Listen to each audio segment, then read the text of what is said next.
Hello everyone. सो आज है Sunday, आज है 8 सितंबर और मैं अभी आ रही हूँ अपनी पोस्टिंग से। मेरी आईसीयू में पोस्टिंग चल रही है तो मैं आईसीयू से आ रही हूँ अभी।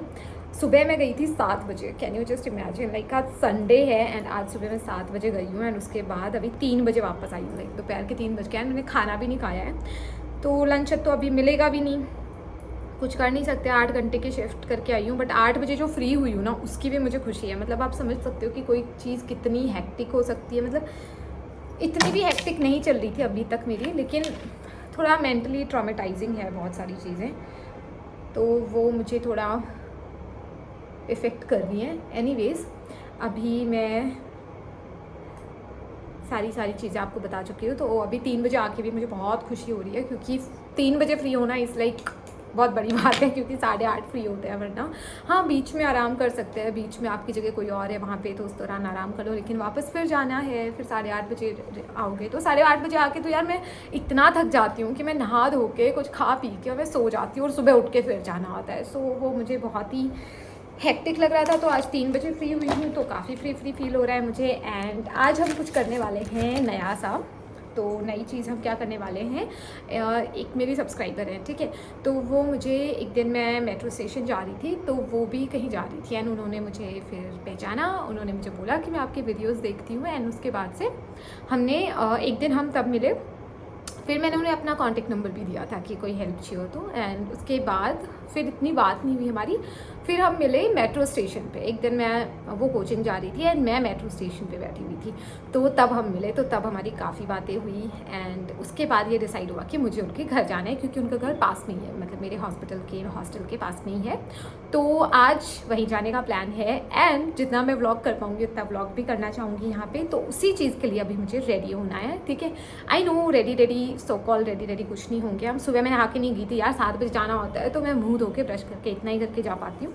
अभी मैं 5 मिनट में नहा लूँगी क्योंकि सर्वर तो मैंने कल परसों ही धोया था। तो अभी मुझे सिर्फ नहाना है एंड नहाने के बाद हम क्या करने वाले हैं, रेडी होने वाले हैं और रेडी होके फिर हम जाएंगे उनके घर। वैसे बाहर ना बारिश हो रही है काफ़ी, तो मौसम यहाँ रूम पे रहने जैसा भी है। मेरे पैर भी बहुत दुख रहे हैं, थकान भी हो रही है, लेकिन मुझे नहीं पता यार फिर कब मुझे फ्री टाइम मिलेगा।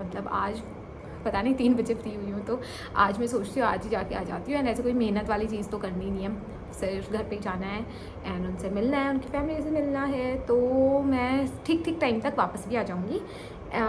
सो दैट्स अबाउट इट। सो अभी आज उनके घर चलते हैं एंड ऑलरेडी मैंने उन्हें मैसेज कर दिया था कि मैं आ रही हूँ। तो अभी मैं बेशक मेरा थोड़ा आराम करने का मन कर रहा है लेकिन अभी हम नहीं कर सकते, ठीक है। तो लेट्स गेट रेडी एंड अभी मैं नहा के आती हूँ, उसके बाद रेडी होते हैं फिर चलते हैं, ठीक है। तो यहाँ पे मैं हो चुकी हूँ रेडी एंड अभी मैं ऑलरेडी लेट भी हो रही थी तो मैं फटाफट से निकली। एंड यशी नाम है सब्सक्राइबर जो है, अभी तो मेरी बहुत अच्छी फ्रेंड भी बन गई हैं। तो her name is Yeshi and Yeshi अपने पापा के साथ मुझे पिक करने आने वाली हैं। तो अभी मेट्रो स्टेशन के पास ही वो मुझे पिक करने आने वाली हैं, बस मुझे मेट्रो के ऑपोजिट साइड जाना है। तो वही मैं कर रही थी, अभी ऑपोजिट साइड जा रही थी एंड वो ऑलरेडी आ चुके हैं, मेरा वेट कर रही हैं। फिर उनके साथ गाड़ी में बैठ के मैं उनके घर आ गई थी। 5 मिनट ही लगते हैं, 5-10 मिनट ही लगते हैं and here she is Yeshi. सबसे पहले तो उन्होंने मेरा स्वागत किया कपकेक्स के साथ। आंटी इतनी अच्छी कुकिंग करती है, ओह माय गॉड। एंड जितने में मैंने कपकेक खाए थे ना, आंटी की तैयारी शुरू हो गई थी केक बनाने की। वो स्पेशली मेरे लिए इतना कुछ बना रही हैं। इवन यशी जो है वो बनाने वाली थी इसके बाद गार्लिक ब्रेड मेरे लिए। तो अभी तो आंटी जो है वो पता नहीं, मुझे नहीं पता केक बनाने का प्रोसेस क्या होता है, बट आंटी जो है वो अभी केक को कुछ तो करके एंड फ्रिज में रखने वाली थी 1 घंटे के लिए।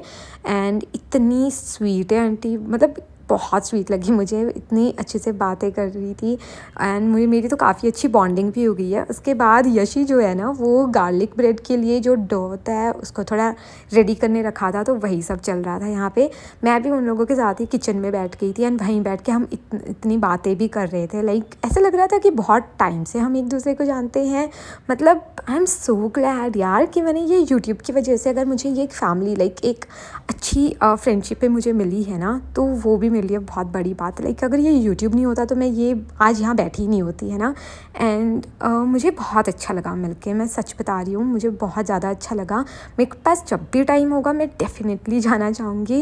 एंड इतनी तैयारियाँ, मतलब इतना मेरा ना, इतनी खातिरदारी मेरी कभी नहीं हुई होगी। लाइक आंटी को, यशी को, दोनों को ही कुकिंग करना बहुत पसंद है, तो हर कोई कुछ ना कुछ बनाने में ही लगा हुआ था। एंड यशी की ना एक सिस्टर भी है, एक सिस्टर है एंड एक यंगर ब्रदर है।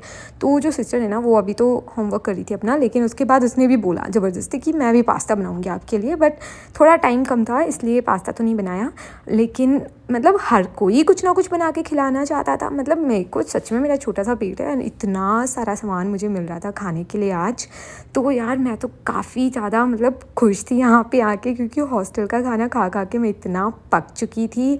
अगर बहुत अच्छी अच्छी चीज़ें आपको होममेड मिलती हैं तो किसको नहीं चाहिए। एंड एक के बाद एक चीज़ तो बने ही जा रही थी यहाँ पे।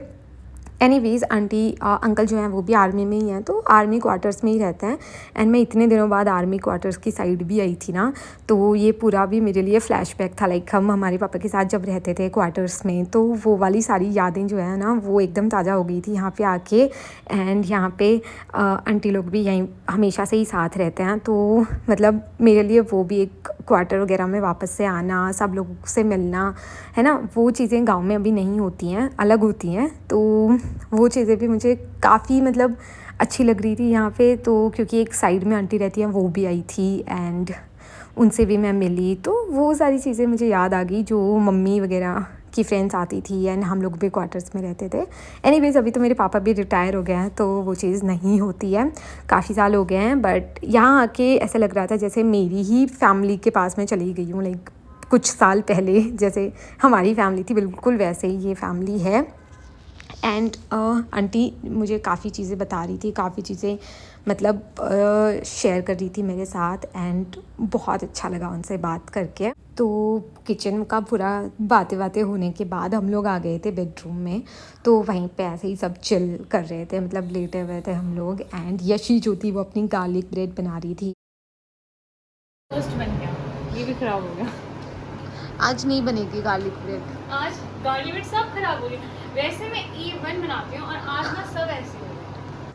इतनी भी बुरी नहीं थी, मुझे तो अच्छी लगी ऑनेस्टली बताऊँ तो। लेकिन यशी का कहना था वो और बहुत अच्छी बनाती है, बट मुझे तो ये भी टेस्टी लगी। एनीवेज़ उसके बाद गार्लिक ब्रेड वगैरह खाई। उसके बाद ना हम लोग ऐसे ही, आंटी जो है ना अपने फ़ोन में मुझे पुरानी फ़ोटोज़ वगैरह दिखा रही थी। फिर वो फ़ोटोज़ वगैरह देखने के बाद आंटी ने बोला केक भी रेडी है, आ जाओ केक काटो। आपको मैं एक चीज़ बताती हूँ, मतलब मेरे को कितने साल हो गए होंगे, मैं मेरे बर्थडे तक पे केक नहीं काटती हूँ, ठीक है। तो आज मुझे इतना स्पेशल फ़ील हो रहा था कि मतलब एक तो मेरे लिए केक बनाया एंड फिर वो केक मैंने काटा। ऐसे लग रहा था मतलब मेरे बर्थडे पे भी मैं नहीं काटती हूँ, बट आज मुझे सिर्फ यहाँ पे आई हूँ करके मैंने केक काटा। एंड मुझे बहुत अच्छा लगा ऑनेस्टली बताऊँ तो। एंड केक भी बहुत टेस्टी था, पाइनएप्पल फ्लेवर का था एंड मुझे काफ़ी अच्छा लगा। आंटी जो है वो आइसक्रीम भी बहुत अच्छी बनाती हैं, तो मुझे नेक्स्ट टाइम आइसक्रीम खिलाएंगे ऐसा बोला है उन्होंने। एनीवेज़ अभी तो केक जो है वो खाने वाली हूँ मैं, तो मुझे तो बहुत ओवरवेलमिंग सा फील हो रहा था कि इतना सब किया है मेरे लिए। एंड मेरे लिए आज का दिन काफ़ी वेस्ट होने वाला था। उसके बाद हमने केक वगैरह खाया, बैठ के बहुत सारी बातें की। इस टाइम ना अंकल और जो यशिक का भाई है वो बाहर गए हुए थे, तो हम उनका वेट कर रहे थे क्योंकि वो लोग कुछ काम से बाहर गए थे। जब अंकल वापस आएंगे तो हम अंकल के साथ हम सब मिल के जाने वाले थे संडे मार्केट। आप खुद घड़ी में टाइम देख सकते हो, 8:30 हो रहे हैं। मैं यहाँ पे 4 बजे तक आ गई थी एंड अभी 8:30 हो रहे हैं, तो हम सब मार्केट जाने का प्लान बना रहे हैं। आप समझ रहे हो, वो भी लेट नाइट 10-11 बजे के करीब। तो अंकल आएंगे, इसके बाद अंकल आने वाले हैं। मैंने ज़्यादा रिकॉर्ड नहीं किया है शायद अंकल को, लेकिन अंकल के साथ भी बहुत सारी बातें की। अंकल भी मतलब काफ़ी मुझे अच्छे लगे नेचर के, तो अंकल ने बहुत सारी बातें की मुझसे। एंड फिर हमने बहुत सारी फ़ोटोज़ भी खिंचवाई। अंकल को ना सेल्फ़ी लेने का बहुत शौक़ है, तो हमने बहुत सारी सेल्फ़ीज़ ली, फ़ोटोज़ खींची एक दूसरे के साथ। एंड इसके बाद हम जाने वाले थे संडे मार्केट, तो क्योंकि आंटी वगैरह वो हमेशा जाती हैं संडे को बाहर, तो हम जाने वाले थे। उन्होंने मुझे भी ऑफ़र करा कि आप भी चलो, तो मैंने बोला ठीक है। एंड वापस आते वक्त वो मुझे ड्रॉप भी कर देंगे मेरे हॉस्टल पे, इसलिए मेरे लिए भी बहुत अच्छा हो जाएगा। वैसे तो मैंने सोचा था कि थोड़ा जल्दी निकलूँगी मैं, लेकिन यार इतना अच्छा लग रहा था मुझे यहाँ पे, इतने मज़े आ रहे थे कि मेरा तो निकलने का मन ही नहीं हो रहा था। एंड काफ़ी अच्छा लग रहा था, मतलब काफ़ी होमली फैमिली जैसी वाइब्स थी। एंड उसके बाद देखो, आप 5 मिनट बैठोगे तो कुछ खाने पीने की चीज़ आ ही जाएगी। उसके बाद आ गया था यहाँ पे हमारे लिए जूस, तो फिर हमने जूस पिया, फिर अंकल भी आ गए थे, तो गाड़ी वाड़ी में बैठे हम सब लोग। एंड अब हम जा रहे थे संडे मार्केट। तो संडे मार्केट का सीन ये होता है कि थोड़ी चीज़ें सस्ती मिलती है, एक्स्ट्रा सस्ती मिलती हैं अगर आप रात को जाते हो तो यही सोच के हम रात को निकले थे। इवन इतनी रात को निकले थे कि हम जब तक पहुँचे थे ना, तब तक कुछ कुछ दुकानें तो बंद होने लग गई थी। एनीवेज, गाड़ी में भी जब हम जा रहे थे ना, तो बहुत सारे किस्से सुनाते हुए जा रहे थे मुझे, एंड मुझे तो काफ़ी मज़े आ रहे थे ऑनेस्टली बताऊँ तो। मतलब इतना वेलकमिंग और इतने मतलब एंटरटेनिंग फैमिली लगी ना मुझे, क्योंकि आप बोर हो गए नहीं, इतनी स्टोरीज़, इतनी चीज़ें होती हैं डिस्कस करने के लिए। तो यहाँ पे हम मार्केट में एंटर किए तो कुछ कुछ शॉप्स तो थी, अभी मैंने मेरे लिए इवन ख़रीदी भी हैं चीज़ें। इवन मैं आपको एक चीज़ बताती हूँ, आंटी ने मेरे को एक शर्ट भी दिलाई है। मतलब आप सोच सकते हो, मतलब मैंने इतना मना किया बट स्टिल आंटी ने पे कर दिया। आंटी ने बोला नहीं, आप भी हमारी बेटी हो। तो मतलब वो चीज़ भी मेरे को बड़ा दिल को छू गई। मतलब उन्होंने बोला कि बेटी जैसी ही तो हो, आप मेरी बेटी हो, तीसरी बेटी हो आप। तो वो चीज़ भी मुझे बहुत अच्छी लगी है। एंड हमने पूरा मार्केट एक्सप्लोर किया। फिर है ना, हमें खाना खाना था, लेकिन मार्केट तब तक बंद होने लग गया था जब तक हम घूम रहे थे तब तक, क्योंकि हम बहुत ही लेट आए थे, लाइक 10:30-11 बजे आए थे। सबके घर जाने का टाइम हो गया था ना, अब हम अभी आ रहे थे। तो आंटी एंड यशी वगैरह जो है ना, ये तो काफ़ी एक्सपीरियंसड हैं, ये तो हमेशा ही लेट आते हैं। तो इन्होंने बोला कि हम तो हमेशा ही लेट आते हैं ना, हम जब तक आते हैं ना, जब तक सब कुछ बंद हो जाता है। तो हम खाने भी ना आगे जाने वाले थे, सदर जाने वाले थे खाना खाने के लिए भी। तो वहाँ भी जिस शॉप में हम खाना खाने जाने वाले थे, वो भी बंद हो गई थी। इवन वो बंद कर ही रहे थे। तो इतने में ही हमें लगा कि भाई डिनर तो करना है। एंड फिर उन्होंने बोला कि मोमोज़ पैक हो जाएंगे पर खा नहीं पाओगे, क्योंकि हमें बंद करनी है दुकान। तो फिर मोमोज़ पैक करवा के मुझे दिए। एंड ये उस शॉप का मेन्यू था। एंड फिर मोमोज़ पैक करवा के सब ने अपने अपने लिए पैक करवाए। एंड मेरे लिए भी आंटी ने पैक करवाए कि जाके खाना है। मैंने बहुत बोला था कि मुझे कैफेटेरिया से मिल जाएगा, हमारा कैफेटेरिया खुला रहता है रात भर, बट स्टिल आंटी नहीं मानी। एंड आंटी ने मुझे दिलाई। उसके बाद ये मैं हॉस्पिटल आ गई थी एंड यहाँ पे मैं जा रही थी। एंड सब लोगों ने मुझे अच्छे से बाय बाय करा, और मैं वापस जल्दी ही मिलूँगी ये भी मैंने बोला। एंड उसके बाद इट्स टाइम टू स्लीप, लेकिन उससे पहले मुझे मोमोज़ खाने थे। That's about it. And let me know in the comment section below कि ये वीडियो कैसा लगा। पसंद आया तो make sure to like, share and subscribe.